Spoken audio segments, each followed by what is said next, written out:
guys, welcome back to my channel. I don't know about you, but I sure do love smoked salmon, but I don't care about how expensive they are. So I have decided to take on an adventure of making my own. And I thought I will bring you along while making this fun, yummy smoked salmon. Let's get to it now. And for this recipe, we need 4 ounces of salmon fillet like this. They are boneless, skinless. They were previously frozen and I have thawed them in the fridge overnight. And another important ingredient is a smoked liquid. Let's get to it now. The seasoning we are using here is very simple. 2 teaspoons of salt. This is the first teaspoon. Second teaspoon. 1 teaspoon of brown sugar.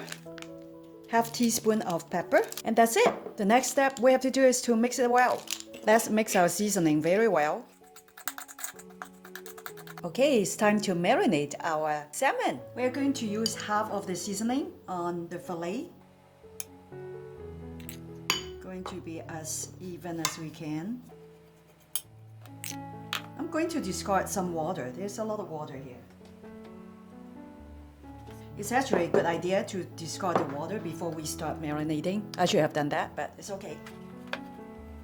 Okay, and the next thing you want to do is to put a teaspoon of smoked liquid over the salmon. Since we are not going to use this smoker, this is going to give us the smoke flavor in the salmon. Be careful, be gentle to the fish. And we are going to do the same thing on the other side of the salmon.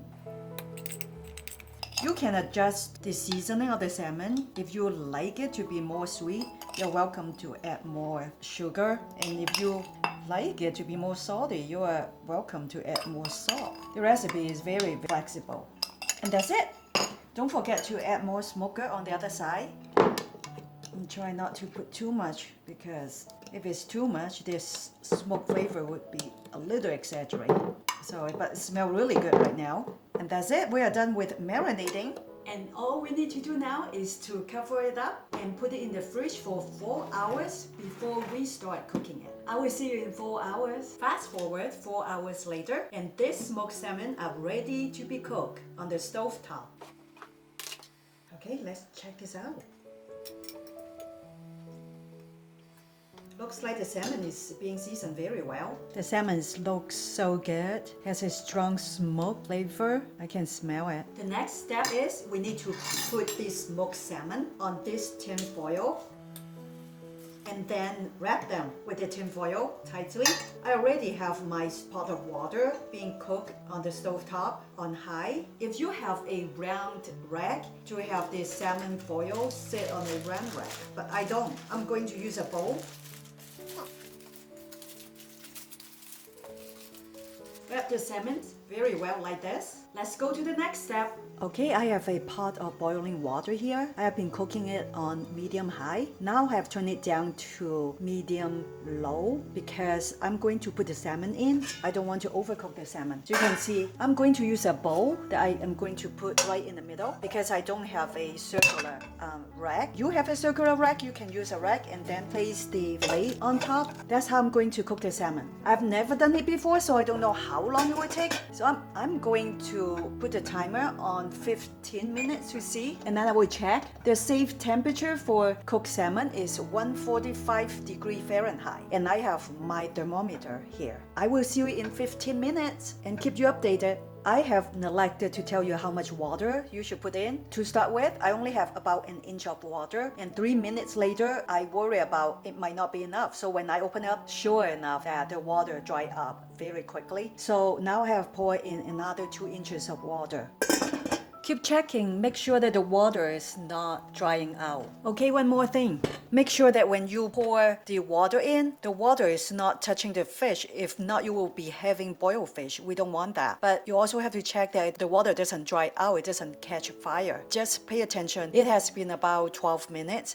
I'm going to check on the fish to see whether it's done. We don't want it to be too well done. We just want it to be safe to eat. Okay, it's reading 155, so it's done. And what we can do is turn off the stove. So let's get the salmon out. Smells really good. Don't burn yourself. And let's check it out. It looks like this. Looks delicious. What we need to do is we need to wait for the salmon to cool off, and then after the salmon fillets have been cooled off, we need to put them in the fridge overnight, and then they will be ready for eating. Okay, the salmon fillets are cool now. I'm just going to put the foil and all in this glass Tupperware and then put the lid on. Put them in the fridge and won't be able to eat them till tomorrow. That's it. I will do a taste test tomorrow. Hi guys, welcome back. Fast forward overnight. These salmons are ready. Let's check them out. Smells really good. I can't wait to taste it. Let me give you a close-up look at what they look like. I'm excited, a little nervous. Never done it before. I'm going to take a little piece and see what it tastes like. I think it's a little too salty for me, so you can cut down on the salt, but the smoky flavor is there. And the meat, you know how the smoked salmon has the kind of raw texture to it? This texture is a little bit tougher, not as tender as the smoked one. Okay, let me grab a different side because I just grabbed the tail area. Now I'm going to grab the area that the meat is thicker instead of very thin. Like I said, the salmon is definitely a little bit too salty for me, but overall I like the flavor. You can definitely cut down the salt, I would say by half. And the texture, I guess as soon as it reaches 145, we have to just turn off the stove. So I think it only takes about probably 7 minutes to get to 145 instead of 15, so that the salmon can be more tender, just like the store-bought smoked salmon. But overall, I'm pretty happy with it, and I'm going to make something great with that. Maybe I will show you in the next video what I will be making with this salmon. If you like recipe like this, please share, like, and subscribe to my channel. If you have any questions regarding this recipe, please check the description box below. Until then, we will see you next time. Thank you so much for watching. Bye!